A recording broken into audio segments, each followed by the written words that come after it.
예, 감사합니다. 뱀운동 생태계 어떻게 만들까? 발제 시작할게요. 크게 네 가지로 나눠서 얘기를 하겠습니다. 첫째는 생태계라는 메타포를 쓰고 있는데 그 의미가 어떤 의미를 갖는가 설명을 하고요. 그 다음에 생태라고 했기 때문에 그 기본이 되는 그 생태의 기본 단위 복음적 DNA를 세 가지로 나눠서 보려고 합니다. 저는 원래 경영학을 공부를 했는데 계속 경영학을 그 대학원까지 가서 공부하기로 결심하게 된 이유는 사실 교회의 문제 때문에 그랬어요. 교회 청년부 1부, 2부 회장하면서 조직의 문제가 굉장히 복잡하다는 걸 알게 됐고 경영학 내에서 조직 이론이라는 부분이 있다는 걸 알게 돼서 계속 공부를 하게 됐습니다. 그 당시에 저로 하여금 공부를 촉발시켰던 책입니다. Images of Organization이라고 해서 이제 연세대 오세철 교수님이 번역했던 책이 있었었는데 실제로 조직이라고 하는 것, 사람들이 모여서 함께 일한다고 할 때 그것은 실체가 없는 추상적인 것들이거든요, 실질은.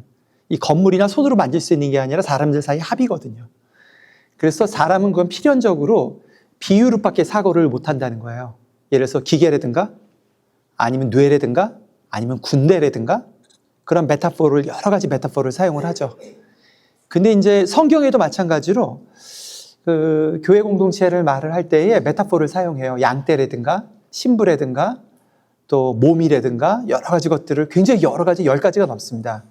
근데 그 중에서 생태계의 메타포를 실제로 씁니다. 하나님, 그 예수님께서 어디서 쓰시냐면 예수님께서 누가복음 3장에 보시면 나사렛의 회당에서 자신의 미션을 처음 시작하실 때 이사야 61장을 인용하시거든요. 근데 61장에 보면 3절과 4절에 이제 이런 대목이 나와요.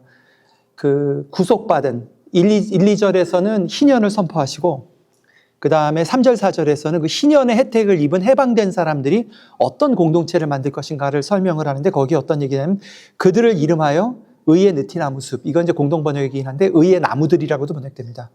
그들이 옛 성터를 재건하고 오래전에 허물어진 폐허를 다시 세우리라. 무너진 도시들을 다시 재건하며 그러면서 이제 그런 것들을 이제 짓는 생태계를 만드는 숲이라는 생태계가 나와요. 혹시 이 그림을 보신 적이 있다면 진짜 뱀운동 초기에 계신 분들이에요. 그러니까 이제 아마 진 사장님이 기억날 거예요. 우리가 2008년 상해에서 처음 만났을 때 발표했던 자료였는데 처음에 저희가 뱀 기업들의 생태계를 생각했어요. 뱀 기업들이 만들어지려면 어떤 생태계가 필요해? 라고 얘기를 했는데 그때 얘기 나왔던 게 CRN, Christian Resource Network. 그러니까 즉 한 기업이 만들어지기 위해서는 자금, 기술력, 전문성, 초기 수요, 또 영성, 지역사회 이해 이것들이 모여져야지만 기업 하나가 탄생이 되는데 그것들이 누구도 그걸 가진 사람들은 없기 때문에 서로 연결해서 네트워킹 해야 된다 라고 했고 실질은 이거를 적용을 해서 연기를 해서 2010년에 핸즈커피가 이제 시작이 되거든요. 이제 그랬던 전력이 있습니다. 뱀 글로벌, 지금 아까 이제 이 사무총장님이 말씀하셨던 로잔하고 겹쳐져 있죠. 뱀 글로벌이 사실 그 별도의 조직이면서 또 로잔 안에서 같이 일하는데요. 뱀 기업을 뱀 기업을 위한 생태계를 보통 얘기를 해요.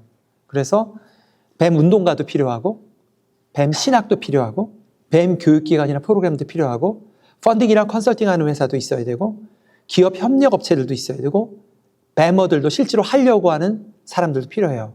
그래서 이런 것들이 다 모일 때에 어떤 게 되냐면 뱀 기업들이 여기저기서 나올 수 있는 환경이 구성이 된다는 거죠.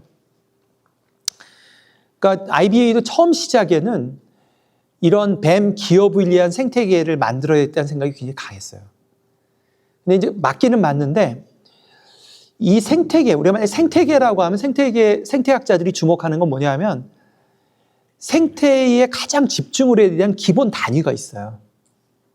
예를 들면 육상에서 우리가 건강한 생태계를 만들고 싶다라고 하면 생태계를 구성하는 시작 단위가 아니라 기본 단위가 있습니다. 그거를 건강하게 하면 생태계 전체가 건강해져요. 이 육상 생태계에서 가장 중요한 거는 나무예요. 생태학자들에 의하면. 나무들을 건강하게 하면 다양한 수종들이 생겨나면 그 안에 여러 가지 것들이 기능하게 되고 그 안에 생물들이 거주하게 됩니다. 큰 짐승부터 작은 짐승까지 쫙 형성이 되거든요. 그럼 생태계가 순환하기 시작해요. 그 다음부터. 그러면 이 뱀 운동에 있어서 생태계는 뭘까요? 기업일까요? 사실 그거보다 훨씬 건강한 기본 단위가 있어요. 그건 사람입니다. 사람이에요. 즉 뭐냐 하면은 시장 경제에서 신앙을 실천하려고 해서 살아남은 사람들, 그 건강성을 가진 사람들이 많아지면 기업도 생겨나요. 그런 얘기를 하죠. 근데 과연 예수님도 똑같은 말씀을 하셨어요. 예수님께서 사실은 제도를 만드신 적도 없고요. 조직을 만들지도 않았고 글도 하나도 안 쓰셨어요. 놀라운 거는 대부분의 운동가들이 글을 쓰거나 책을 쓰잖아요. 책 한 권도 안 쓰셨어요. 그런데 예수님께서 하신 일이 있죠. 예수님이 보시기에 하나님 나라 운동의 가장 기본적인 생태계가 되는 걸 뭐라고 보셨냐면 제자들이라고 보신 거죠. 그래서 마태복음이 1장부터 28장까지 진행되는데 거기에서 가장 예수님이 중요하게 방점을 찍는 게 마태복음 28장 마지막 결론이죠. 거기서 뭐라고 말하냐면 하늘과 땅의 모든 권세를 내게 주시니 너희는 가서 모든 민족으로 제자를 삼아 아버지와 아들과 성령의 이름으로 세례를 베풀고 내가 너희에게 분부한 모든 것을 가르쳐 지키게 하라. 볼지어다 내가 세상 끝날까지 너희와 항상 함께 있으리라 하시니라. 이 본문에서 이 놀라운 구절인데 이 본문에서 명령문은 딱 하나뿐입니다. 헬라어로 읽어보면 판타타 에스네이 모든 민족을 제자 삼아라. 마세이슈 사테라고 얘기합니다. 딱 그거예요. 심플합니다. 제자 삼아라. 그게 기본 단위라고 생각한 거예요. 그리고 본인이 그걸 실제로 하셨어요. 하셨어요. 진짜 별 볼 일 없는 것 같은데 그 생태계가 살아있으니까 그 다음에 또 숲을 만들고 또 숲을 만들면서 그 나무들이 자꾸 자라나면서 2000년을 흘러와서 우리한테 온 거죠. 지난해 9월에 로잔 대회가 열렸는데요. 로잔 대회 있기 전에 3년 전에 전 세계 글로벌 선교단체 리더들한테 편지가 왔어요. 그래서 물어봤죠. 과연 Great Commission, 이 마태복음 28장을 이루기 위해서 모든 민족으로 제자 삼기 위해서 현재 선교계에서 가장 필요한 게 뭐냐를 전 세계 리더들한테 물어본 거예요. 저도 한 4페이지인가 써서 보냈어요. 근데 한번 보세요. 1위가 뭐라고 적혀 있죠? 제자 훈련이라고 나와 있어요. 굉장히 놀라운 구절입니다. 2위가 뭐죠? 지도자 훈련. 역시 사역자와 지도자 훈련이 2번째예요. 그리고 깜짝 놀라는 건 제일 마지막이 뭐죠? 미전도 종족이에요. 미전도 종족이 하찮다는 뜻이 아니에요. 이건 기본적으로 깔려 있어요. 근데 이들이 해보니까 미전도 종족보다 훨씬 더 중요한 문제가 지금 제대로 된 제자가 없다는 겁니다. 이걸 아주 모든 전 세계 리더들이 똑같이 동감한 거예요. 또 그럼 어떤 제자 훈련이 필요해? 라고 얘기를 했을 때에 이제 물어봤죠. 어떤 영역에서 제자 훈련이 필요해? 파란 거는 이미 충분히 하고 있어요. 라고 하는 파란 동그라미고요. 녹색은 하고는 있지만 부족합니다. 그리고 제일 밑에 있는 하늘색은 너무 없습니다라는 거예요. 이 도표를 보세요. 교회 참여, 교회 훈련 아닙니다. 충분히 하고 있다라고 얘기하고 있어요. 전 세계 리더들이. 성경이나 신학 훈련 필요하다고 얘기는 합니다. 그러나 압도적인 게 지금 뭘로 나타나고 있어요? 문화와 사회를 참여하는 거와 그 중에서도 뭐죠? 기독교 신앙과 일터를 결합하는 게 1순위로 등장하고 있습니다. 전 세계 리더들이 이걸 그렇게 똑같이 얘기를 하고 있는 거예요. 너무 이거 약하다. 어떻게 하면 좋겠냐라는 얘기를 하고 있는 거죠. 지난해 9월에 그 로잔 대회가 열렸을 때 5,000명이 참석하면서 24개의 분과를 나눴어요. 그 25 갭이라고 그러죠. 나눈 다음에 사람들에게 사인을 하게 한 거예요. 선택식으로 들어가라고. 근데 로잔 대회 운동부에서 전혀 생각지 못했던 이상한 일이 발생했죠. 뭐냐 하면 25개 중에 1개 분과에 2,500명이 사인을 한 거예요. 전체의 반이 사인을 했어요. 뭐였을까요? 마켓플레이스 미니스트리. 시장 경제에서 어떻게 살 거야? 라고 하는 거였어요. 시장 경제 사역. 거기에 뱀도 들어있어요. 전체 조직한 사람들은 뱀 리더들이 조직을 했습니다. 그래가지고 장소가 없어가지고 할 수 없이 1,400명에서 잘랐어요. 우선 한 사람부터. 그래가지고 이게 모인 장면입니다. 이 얘기는 뭐를 말하고 있나요? 예수님이 하신 말씀, 제자 삼아라. 절대적으로 중요한 생태계인데 세계 리더들도 지도사역 필요하고 그 중에서도 뭐가 필요하다는 거예요. 마켓플레이스, 이 시장 경제에서 우리가 도대체 어떻게 살아야 되는 거야? 이걸 어떻게 결합해야 되라는 게 절대적인 이슈로 등장하고 있는 걸 볼 수가 있죠.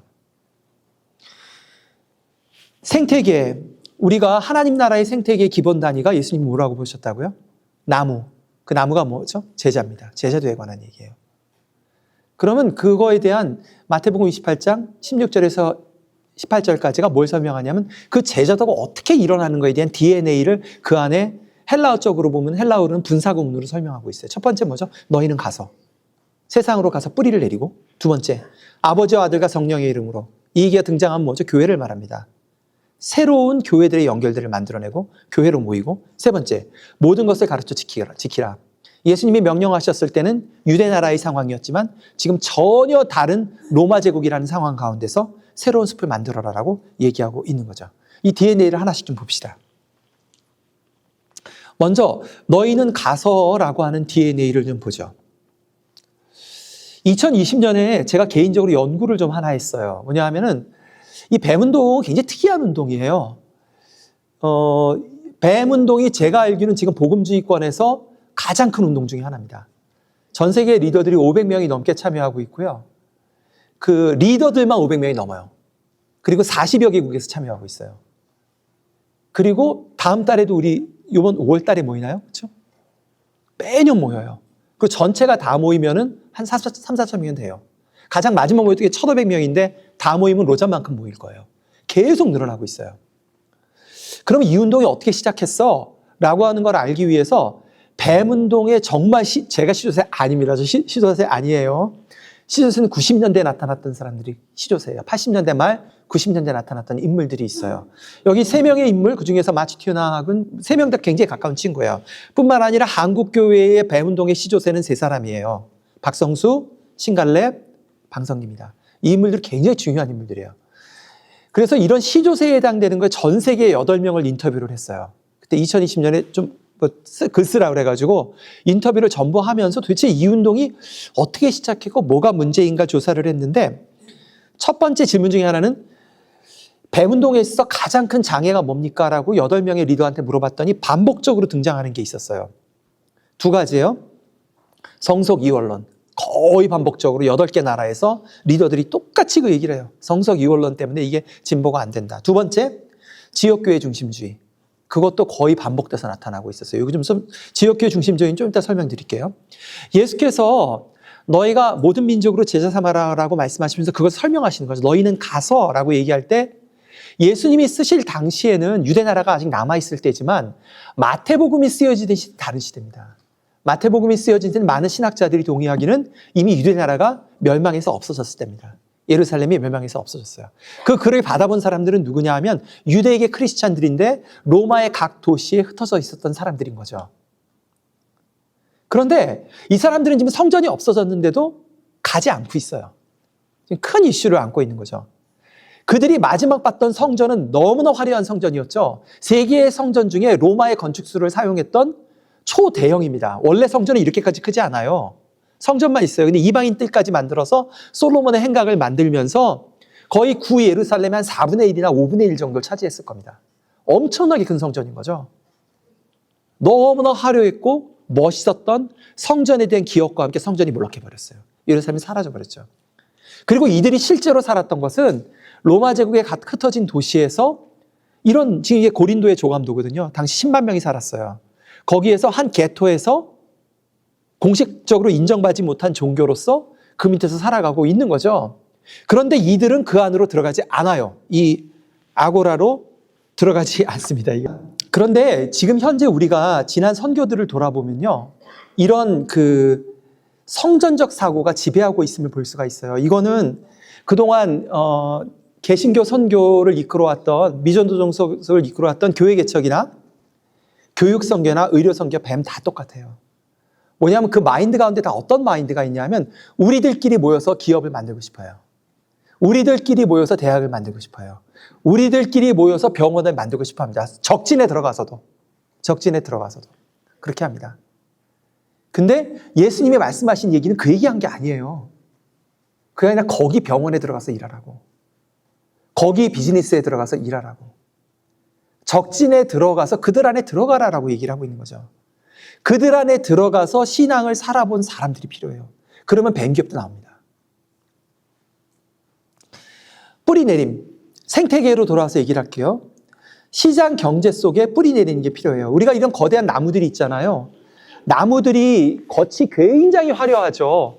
햇빛을 쬐고 자라는 겉모습은 굉장히 화려하지만 그 나무들이 어떤 나무들은 휘까닥 넘어져 버려요. 바람이 불면. 근데 어떤 나무들은 깊게 뿌리를 내립니다. 나무가 깊게 뿌리를 내리려면 생태학적으로 어떤 작업들이 필요하냐 하면은 땅으로부터 양분을 흡수하는 메커니즘이 필요해요. 그 역할을 누가 하냐면요. 그 뿌리 자체가 못합니다. 뿌리 옆에 붙어 있는 균사체들이에요. 버섯 종류입니다. 생물학적으로 리좀이라고 부르죠. 그래서 그런 작은 버섯들, 마이크로리자라고 하죠. 그것들이 붙어가지고 땅에 있는 케미칼들을 먹고 그것을 교환을 합니다. 그러니까 광합성을 했던 양분이 뿌리에 쌓이면은 그 양분을 그 균들이 먹어요. 그 작은 그 버섯들이 먹고요. 그 어둡고 침침한 데서 먹었던 것 통해서 뿌리가 깊게 내려가면은 흔들리지 않는 나무가 됩니다. 무슨 얘기를 하냐 하면 이 균사체가 굉장히 중요하다는 거예요. 뭐냐 하면 현실 속에서 예수 그리스도께서 주신 조에이, 생명을 살아낸 경험들이 대단히 중요하다는 거예요. 그 사람들이 지금 필요해요. 근데 절대적으로 적습니다. 절대적으로 적어요. 굉장히 오랫동안 기독교인들은 자기들끼리 도망쳐서 사는 일에 익숙해 왔던 거죠. 마치 유대 나라가 그랬던 것처럼. 이미 로마에 흩어져 있는데도. 두 번째 얘기할게요. 그래서 제가 여러분에게 던지고 싶은 질문은 첫 번째, 세상 속에서 예수 생명을 경험하고 자라는 제자들을 어떻게 자라게 하실 겁니까? 우리끼리가 아니라 그 메커니즘 어떻게 벗어날 수 있을까요? 뱀도 지금 다수가 이쪽에 속해 있어요, 사실은. 근데 그래서는 생태계가 전체가 건강해질 수가 없어요. 그런 사람도 있어야죠. 기독교 대학 하는 사람도 있어야 돼요. 기독교 병원 하는 사람도 있어야 되지만 예수님은 절대 다수는 글로 안 보내셨어요. 두 번째, DNA 두 번째입니다. 아버지와 아들과 성령의 이름으로 세례를 주고 아버지, 아들, 성령 등장하면 교회를 말합니다. 신약 성경에서. 2020년 연구에 돌아와서 두 번째 얘기로 등장했던 게 뱀운동에 있어서 가장 큰 장애가 뭐야? 라고 얘기했을 때 지역교회 중심주의, 교회 성장론 얘기가 나왔어요. 이 얘기가 뭐냐면 지역교회가 하찮다는 뜻이 아니에요. 그게 아니라 북미교회나 한국교회가 지난 40년간 그 목회자들의 마인드를 이끌어왔던 그것은 뭐에 있냐 하면은 자기 교회를 크게 만드는 것이었어요. 그리고 그것이 단순히 양적 성장만을 말한 것은 아니었어요. 사실 선한 의도가 있었어요. 뭐냐 하면 그들을 교회 안에 불러들여서 교회 안에 제자 훈련을 충분히 시키면 사회에 나가서 빛과 소금의 역할을 할 거라고 하는 기대가 있었어요. 그런데 그 기대대로 됐나요? 사실은 여기에는 풀러 신학교에서 도널드 맥가브란이 시작했던 교회 성장론이 그 이론들을 대고 있어요. 교회 안에서의 제자 훈련이죠. 근데 결과는 어떻게 하죠? 참담합니다. 사회에서 빛과 소금의 역할을 하는 게 아니라 교회의 성경 교사가, 제자 훈련 교사들이 전부 되고 있는 거죠. 신앙이 좋다고 하는 크리스찬들은 대부분 모든 재정과 시간을 교회에 다 쓰고 있습니다. 그리고 교회 밖에서 일어난 현상들은 해석을 거의 못 해내요. 최근에 일어난 계엄령이라든가 이런 정치적인 문제들을 해석 못 합니다. 해석 못 해요. 민주주의가 어떻게 신앙과 연결됐는지 해석 못 해요. 자본주의와 기독교가 어떤 역할인지, 구약에 어떤 관계가 있는지 그거 들어본 적도 없어요. 설교를 해석이 안 되니까 설교를 들어본 적도 없습니다. 교회 중심주의 가운데 있을 때의 이 복음의 해석이 한 발짝도 나가지 못하는 거죠. 이제 그런 현상들. 그런데 자연을 들여다보면 그 현상은 굉장히 재밌어요. 뭐냐면 아까 제가 그런 얘기를 드렸는데 예를 들어서 이런 나무들이 있잖아요. 나무들이 뿌리를 내리면서 그 리좀들이 옆에 버섯들이 붙어가지고 버섯들과 인터액션을 많이 한 그런 나무들은 땅속으로 깊이 뿌리를 내릴 뿐만 아니라 또 다른 놀라운 현상들이 일어나는데 그 버섯들과 연결된 다른 나무들하고 의사소통을 하기 시작해요. 그러면서 진짜 숲이라고 하는 공동체가 만들어집니다. 이 과학적 사실이에요. 최근에 밝혀진 것들입니다. 그래서 예를 들어서 그렇게 리좀으로 연결된 작은 숲은 어떤 역할을 하냐면 한쪽 숲이 공격을 받으면 그 케미칼들을 내뿜어서 리좀을 통해서 연결이 되고 저쪽 숲에 연결이 되면서 저쪽 숲에는 이쪽에서 사슴들이 나무들을 먹기 시작하면 저쪽 숲에서는 벌써 사슴들이 싫어하는 케미칼을 숲 잎에서 내기 시작하면서 숲 전체가 한쪽은 망해도 전체가 살아납니다. 교회예요. 즉 뭐냐면 원래 이 교회가 어떤 모습이냐 하면은 생태계를 이루고 숲을 이루는데 삶의 뿌리를 내린 영성을 갖고 서로 연결이 된다는 거죠.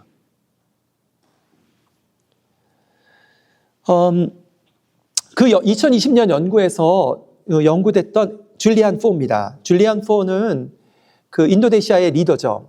줄리안 포는 제가 이제 90년대 말에 IT 기업을 시작을 했는데 그때 한 교회 목사님의 제안으로 그 교회에 다니는 대형 교회예요. 아발러브 처치라고 하는 자카르타에 있는 교회인데 10명의 가정에게 이 목사님이 그 5,000불에서 10,000불을 줬어요. 그리고 킹덤 비즈니스 해보라고. 그래서 10가정이 5년 동안 모였어요. 모이는 가운데 어떤 일이 발생했냐면 진짜 삶에 뿌린 영성을 나누고 기도하는 공동체 가운데 그 대화 가운데 성령님이 임하시는 걸 이들이 느낀 거예요. 그래서 그것을 2005년부터 확장하기 시작합니다. 그래서 그렇게 확장을 해서 나눈 공동체가 지금은 기독교 사업가들이 10,000명가량이 모여요. 그리고 수천 개, 30,000명이 모였어요. 참, 지금 30,000명입니다. 그리고 수천 개의 기업이 탄생했고 그것을 본 무슬림들이 가르쳐달라고 해서 무슬림 기업가들을 대상으로 지금 10,000명가량의 기업을 가르치면서 복음이 나뉘어지고 있습니다. 놀랍죠? 그런데 이 친구들이 이것을 할 때에 처음에 몇 번 경험을 하면서 깨달은 게 있었어요. 뭐를 깨달았냐 하면 기본 코드들을 정하기 시작했어요. 뭐냐 하면 지나치게 지옥교회 중심의 삶을 살지 않도록 멤버들에게 얘기를 합니다. 오해하지 마세요, 목사님들. 오해하지 마세요. 지옥교회 다니라고 얘기했어요. 단, 네가 정말 사업을 하고 싶다면 교회 장로가 아니라면, 교회 장로면 몰빵해야 돼요. 교회를 지키는 리더거든요. 그게 아니라면 교회에서 1개 이상 봉사하지 말라고. 그리고 우리들한테 함께 일할 때도 1개 인사 봉사하지 말라고. 그럼 세상에서 제자도를 배울 수가 없고 제자도를 나눌 수 없다라고 합니다. 그런 가운데에 지금 굉장한 영향을 미치고 있어요. 숲이 숲을 변화시킵니다. 어떤 숲을 말합니까? 이 숲은 작은 숲을 이루는 것들은 바운더리가 없어요. 숲은 제도적으로 막을 수가 없어요. 이거 우리 교회 사람들끼리만 해라고 해서 거기 머물러지지 않아요. 삶을 나누면 어떻게 되죠? 금세 바운더리가 넘어갑니다. 왜냐하면 현장에 있는 사람들 만나고 싶거든요. 이 인도네시아의 경험도 뭐냐 하면 같은 동종의 사람들이 만나서 선배가 후배한테 사업 비밀을 가르쳐 주는 거예요. 이게 굉장한 희생입니다. 그러면서 이 공동체가 커졌거든요.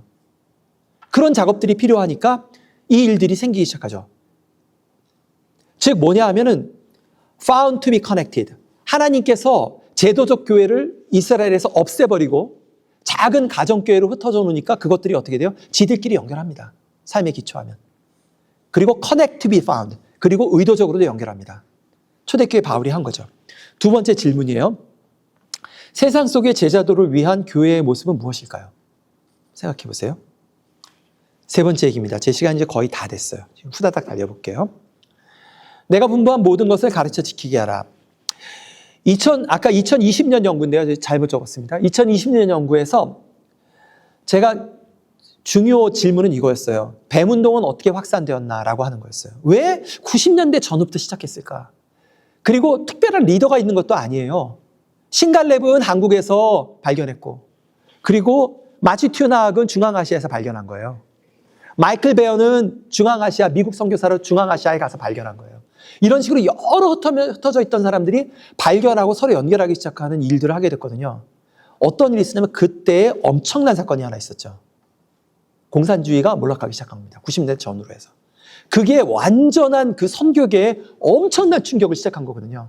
근데 그 변화가 일어날 때에 그것을 빨리 보는 예언자들이 몇 명 있었어요. 한국은 신갈렙이에요. 그리고 저쪽은 스웨덴은 마치 튜나학이고 미국은 마이크 베어고 그런 식으로 흩어져 있던 사람들이 그걸 픽업하기 시작했어요. 그리고 그것들을 그 예언자의 말에 따라서 기업을 창업하는 사람들이 나타나죠. 뿐만 아니라 운동이 되기 위해서는 어떤 작업이 필요하냐면은 그걸 이데올로기, 신학화하는 정리 작업을 누군가 해줘야 돼요. 그게 어느 때 발생하냐면 2004년 파타야에서 발생한 거예요. 그래서 로잔 글로벌 문건이 나오니까 그거를 엄기영 목사님이 읽고서는 SKBF를 2007년에 시작한 거예요. 그래서 시작이 된 거죠. 그리고 나서 지금 로잔은 지금 이 뱀운동은 어디를 향해 가고 있냐면 대중운동으로 쫙 나가고 있는데 여기에서 지금 어려움이 있는 거예요. 뭐냐면 뱀 기업들은 전에 비해서 굉장히 많아요. 수천 개의 케이스가 있어요. 정리된 것만 해도 수백 개가 지금 그 글로벌, 그 뱀 글로벌에 가면 있습니다. 그러나 그 정도가 아니라 시장 경제에서 제자도 운동까지 나아가는 데는 지금 거기까지는 아직 나가지 못하고 있어요. 자, 제가 이 얘기를 왜 하는가? 생태계가 변화되기 위해서 큰 중요한 게 하나 있어요. 뭐냐 하면은 외부의 엄청난 충격에 의해서 이게 일어나야 돼요. 예를 들면 공산주의의 몰락이에요. 지금 우리가 미국 교회도 그렇고 한국 교회도 그렇고 지난 40년을 교회 성장론으로 살아왔거든요. 목회자들하고 대화해보면 솔직히 그래요. 지금은 조금 변하고 있습니다만 무슨 얘기를 하든지 어떻게 저거를 우리 교회에서 갖다 써먹어서 우리 교회를 부흥시킬까로 거의 귀결이 되는 그 눈빛을 읽기는 어렵지 않아요. 솔직히 말해서. 그게 하나님 나라보다 더 우선할 때가 많아요. 솔직히 말하면. 그럼 그걸 어떻게 뒤흔들까요? 그 거대한 충격을 어떻게 할까요? 그 외부의 충격이 일어날 때 그것들이 변화가 돼요. 이거는 생태학적인 이론만이 아닙니다. 사회학적으로 똑같아요. 제도화 이론이라는 게 있죠. 사람들이 어떤 운동을 하든지 그것은 때가 되면은 제도화되고 모두 똑같은 모습을 갖게 되면서 다른 모습을 가진 사람들을 아주 박살을 내놔요. 이단으로. 그러면서 자기들끼리만 똘똘 뭉쳐서 거의 비슷한, 지금 한국교회가 거의 비슷한 모습으로 제도화되어 있거든요. 이걸 어떻게 뒤흔들까요? 그런 거대한 변화는 하나님이 하십니다. 생태의 변화. 갑자기 뭐가 떨어져가지고 공룡이 다 죽어버린다거나 빙하기가 시작된다거나 그런 거대한 변화들은 하나님이 하시는데 저는 코비드를 전후로 해서 그런 거대한 변화들이 진행되고 있다고 생각합니다. 그리고 이번에 계엄령과 이 사태가 진행되는 모습을 쭉 한번 진행해 보세요. 이것이 작은 일이 아닙니다. 심상치 않은 일이에요. 이거를 통해서 여러 가지 것들이 드러날 겁니다. 그리고 많은 사람들이 혼란에 빠지게 될 거예요. 특별히 교인들, 교회들. 굉장한 혼란이 이미 시작됐어요. 일반 사람보다 훨씬 더 큰 위협감들을 크리스찬들이 느끼고 있습니다. 시간 다 됐죠? 마칠게요. 2009년으로 좀 돌아가 볼게요. 2009년 전혀 다른 컨텍스트예요. 2009년에 제가 그 전체 포럼을 오거나이즈 했었거든요. SKBF를. 그때 우리가 그렸던 그림을 한번 보세요. 한반도에 한국교회 한반도를 통일하고 그리고 그들이 한족과 함께 미전도 종족으로 나아간다는 그림을 그렸던 거예요. 그리고 그 당시에 어떤 한 대학에서 일어난 부흥, 중국 한족들 거기서 조선족들이 들어가서 일어난 부흥들을 나누고 우리가 그때 마음이 엄청 뜨거웠었어요. 기억나시죠? 지금이랑 상황이 달라요. 참 사람은 상황에 의해서 영향받아요. 그때는 우리가 뭐든지 할 수 있을 것 같았어요. 그랬다 지금은 중국이 원수가 돼버렸죠. 그게 맞는 걸까요? 비즈니스의 강점은 뭐예요? 국경을 넘어갑니다. 민족과 문화를 넘어가요. 모든 사람을 동등하게 대합니다. 그리고 그렇게 안 하면 비즈니스 못해요. 저는 비즈니스가 남북과 북한, 그리고 중국과 미국, 러시아, 그리고 일본에 이르기까지 화평케 하는 자의 역할을 해야 된다고 생각해요. 우리까지 국가 패권주의, 2016년부터 득작한 국가 패권주의 흔들릴 이유가 전혀 없어요. 우리는 서로에게 유익이 되는 비즈니스면 어디든지 가서 할 수 있습니다. 그런 얘기들을 우리가 불과 15년 전에는 하고 꿈에 부풀어서 했었어요. 잊지 마세요. 하나님이 원래 우리에게 주셨던 비전이 뭐였는지. 그 당시에 제가 발표했던 자료입니다. 그때 어젠다 세팅 제가 했던 거예요. 거기서 뭐라고 적었냐 하면은 분리와 참소형을 이겨내자. 분리와 참소형을 이겨내자. 평신도와 목회자를 나누는 분리와 참소형을 이겨내야 된다. 우리가 생태계로 함께 일하려면. 비즈니스와 미션을 넘어서야 된다. 세대와 세대를 넘어서야 된다. 민족과 민족, 국가와 국가를 넘어서야 된다. 지역교회 선교단체를 넘어서야 된다고 얘기를 했었어요. 세 번째 질문하고 마칠게요. 세상 속의 제자들, 그것이 가장 큰 생계됩니다. DNA1, 삶의 뿌리 내리는 거 어떻게 할 건가요? DNA2, 경계를 넘어서는 연결 어떻게 할까요? DNA3, 변화하는 상황 가운데에 이러한 거대한 혼란 가운데 우리가 새롭게 써나가야 될 하나님 나라의 스토리는 무엇입니까? 여기까지입니다. 감사합니다. 네.